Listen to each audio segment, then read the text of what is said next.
What if I told you that across the ancient world, from the deserts of Mesopotamia to the islands of the Pacific, from the temples of India to the mountains of West Africa, humans told stories of fish-human gods, not mermaids, not fairy tales, but divine beings, part fish, part man who emerged from the oceans, descended from the stars, or rose from the deep to deliver civilization itself. Writing, law, cosmic knowledge, they weren't monsters, they were teachers, saviors, creators. And they appeared again and again separated by oceans, time, and culture. What were these beings, and why did so many ancient cultures tell the same story? Let's dive deep. In the ancient Sumerian city of Eridu, one of the oldest known cities in human history, a strange figure emerged from the sea. His name was Oannes. According to the Babylonian priest Berossus, Oannes was half man, half fish, and he came from the Persian Gulf. By day he walked among humans, wearing a shimmering fish cloak, teaching them agriculture, writing, mathematics, and the secrets of the stars. By night he returned to the sea. Oannes was said to be one of the Apkallu, a group of semi-divine sages, all associated with fish-like garments and aquatic origins. They weren't just symbols, they were seen as bringers of civilization, bridges between the divine and the human. But Oannes wasn't alone. Thousands of miles away in Mali, West Africa, the Dogon people tell of the Nommo, amphibious, fish-like beings who descended from the sky. They came from a distant star system, Sirius. Not Sirius A, the bright star we see at night, but Sirius B, a white dwarf star invisible to the naked eye, only confirmed by Western science in 1862. Yet somehow, the Dogon already knew about it.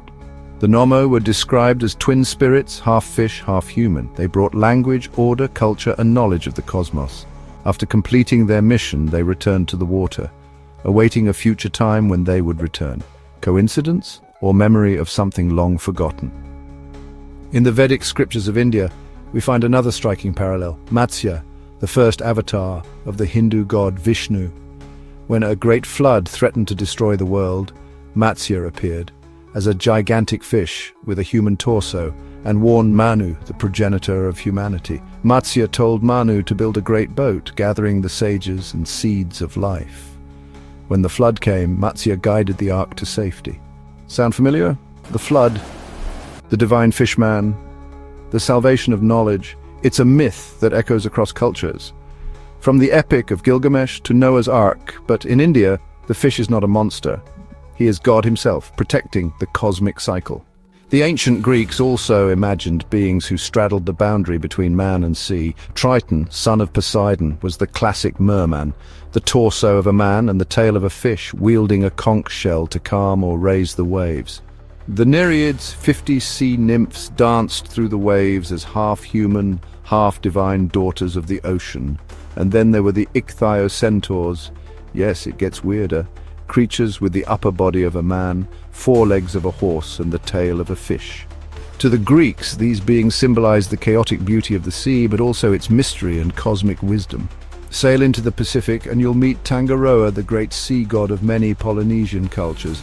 In some stories, Tangaroa is depicted as a fish, in others a man-fish hybrid, but always he is the father of all sea creatures and one of the primordial gods. In Maori mythology, Tangaroa is the ancestor of humans, and fish are like the very origin of life, emerging from the waters of chaos. His children are the creatures of the ocean. And humans? Perhaps his rebellious descendants. In Japan, tales tell of the Ningyo, a fish-human being, often described with a monkey's mouth and golden scales. Eating the flesh of a Ningyo was said to bring immortality. But beware, their appearance was seen as an omen of war, famine, or catastrophe. One legend tells of a woman who accidentally ate Ningyo flesh and lived for 800 years, cursed with immortality. In Japanese lore, the fish-human hybrid is not a savior, but a symbol of knowledge and danger, of divine transgression. Even in ancient Iran, aquatic symbolism shows up in surprising ways. In Zoroastrian cosmology, a great fish called Kar Mahi swims in the cosmic sea Vurukasha, protecting the tree of all seeds, a symbol of life and regeneration. While not humanoid, Kar Mahi is a divine guardian, keeping the cosmic balance and protecting the world from chaos. And in the legend of Jamshid, we find echoes of the flood story again. A wise king warned of a coming disaster who builds a vara to save humanity and animals. Just like Noah, just like Manu, the waters connect again. So what do these myths from 5 continents and thousands of years have in common? Civilization bringers. These fish-human beings teach us how to live, how to grow, how to write. Flood survivors. They appear during great cataclysms, saving the seeds of life. Liminal beings. They live between 2 realms, land and sea, heaven and earth, symbols of transformation. The fishtail is not just decoration. It represents a connection to the deep, to the unknown, to mystery itself. Are these myths just metaphors, or do they point to a forgotten chapter of our origins? Did ancient peoples encounter something, or someone, from the sea, the stars, or the other side of consciousness? Whatever the truth, one thing is clear. Across time, oceans and cultures, humanity remembered the same image. A being from the deep, part man, part fish, and full of secrets. Maybe they were gods.